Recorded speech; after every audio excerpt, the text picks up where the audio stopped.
High court న్యాయమూర్తి justice Yashwant వర్మపై విచారణ ప్రారంభమైంది.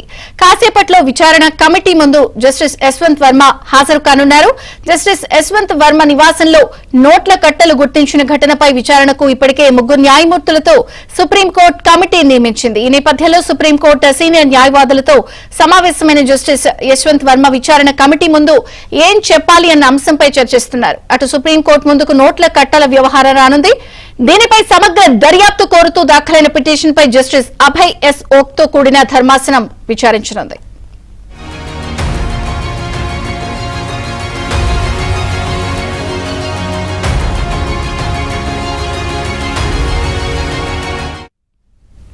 ఢిల్లీ హైకోర్టు న్యాయమూర్తి జస్టిస్ యశ్వంత్ వర్మపై విచారణ కొనసాగుతోంది. కాసేపట్లో ఆయన విచారణ కమిటీ ముందు కూడా హాజరు కాబోతున్నారు.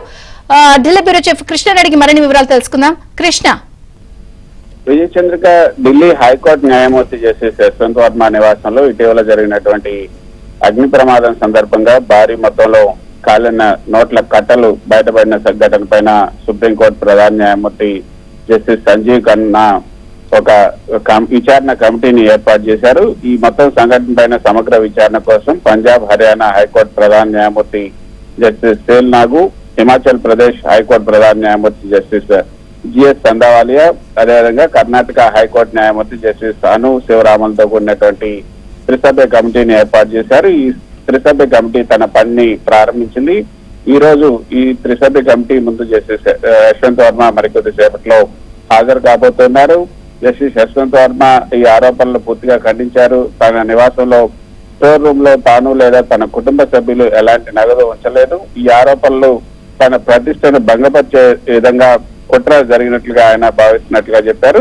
ఈ నేపథ్యంలో సుప్రీంకోర్టు కొలీజియం జస్టిస్ యశ్వంత్ వర్మను అలహాబాద్ హైకోర్టుకు బదిలీ చేసింది. అయితే అలహాబాద్ హైకోర్టు బార్ అసోసియేషన్ తో పాటు పలు హైకోర్టు బార్ అసోసియేషన్లు దీన్ని తీవ్రంగా నిరసించడంతో ఈ యొక్క అలహాబాద్ హైకోర్టు బదిలీ చేసే విషయాన్ని పునరాలోచన కూడా చేస్తామంటూ సిజేఐ చెప్పడం జరిగింది. కాబట్టి ఈ నేపథ్యంలో ఈ రోజు 1 గంటకు ఆయన హాజరు కాబోతున్న నేపథ్యంలో ఆయన తన సీనియర్ లాయర్లతో కూడా సమావేశమయ్యారు. జస్టిస్ వర్మ ఏదైతే ఈ వ్యవహారం మీద కమిటీ ముందు ఏం చెప్పాలి అన్న దానిపైన ఆయన సీనియర్ న్యాయవాదులైనటువంటి సిద్ధార్థ్ అగర్వాల్, అరుంధతి కట్టు, తారా నరులా, స్తుతి గుజ్రాల్ వీళ్ళందరితో కూడా సమావేశమయ్యారు. సుప్రీంకోర్టు కమిటీలో ఏదైతే ఈ కమిటీ ముందు హాజరైనప్పుడు ఏం చెప్పాలి, నోట్ల వ్యవహారం క్రిమినల్ కేసుకు దారితీస్తుందని న్యాయ నిపుణులు చెప్తూ ఉన్నారు. మరోపక్క జస్టిస్ యశ్వంత్ వర్మ వివాదం పైన పార్లమెంట్ లో కూడా చర్చించాలని విపక్షం డిమాండ్ చేస్తోంది. కేంద్ర న్యాయశాఖ మంత్రి లోక్సభలో ప్రకటన చేయాలని కూడా కాంగ్రెస్ ఎంపీ మనీష్ తివారీ కూడా డిమాండ్ చేస్తున్నారు.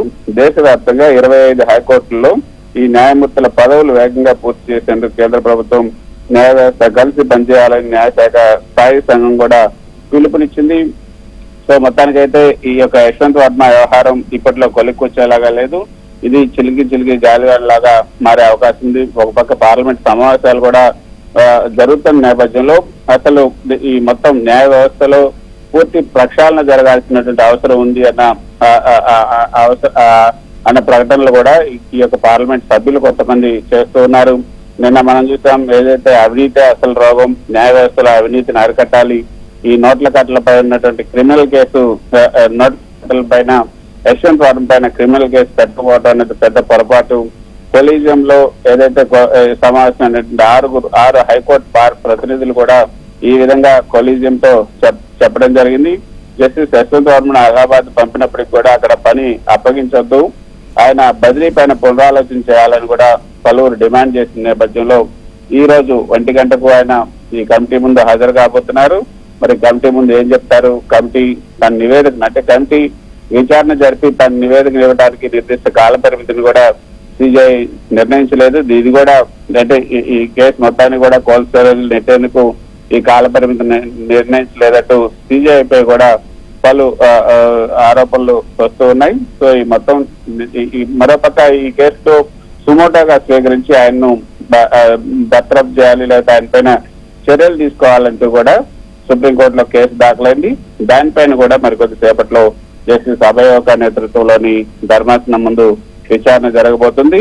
ఈ నోట్ల కట్టలు కాలిన ఘటన పైన విచారణ కోరుతూ అడ్వకేట్ మాథ్యూస్ నెడుంపార ఒక పిటిషన్ దాఖలు చేశారు. ఆ పిటిషన్ పైన మరి కొద్దిసేపట్లో విచారణ కూడా జరగబోతుంది. విజయచంద్రిక. Thank you Krishna.